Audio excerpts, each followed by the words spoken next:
अभिनेत्री प्रार्थना बेहरेने आजपर्यंत खूप भूमिका साकारल्या. प्रार्थनाने व्हॉट्सअप लग्न, मितवा, मिस्टर अँड मिसेस सदाचारी अशा अनेक मराठी चित्रपटांमध्ये काम केले. तसंच प्रार्थनाने पवित्र रिश्ता, माझी तुझी रेशनगाठ या मालिकांमध्ये देखील काम केले.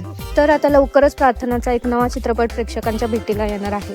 या चित्रपटाचं नाव अगं सुनबाई काय म्हणताय सासूबाई असं आहे.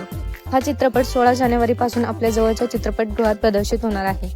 या चित्रपटामध्ये प्रार्थनाबरोबरच निर्मिती सामंत, राजन भिसे, नकुल घाणेकर हे कलाकार देखील या चित्रपटामध्ये झळकणार आहेत.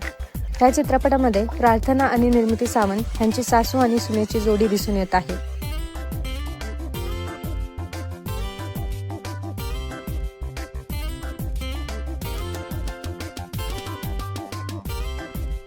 तुम्हाला हा चित्रपट पाहायला आवडेल का हे आम्हाला कमेंटमध्ये नक्की सांगा. धन्यवाद.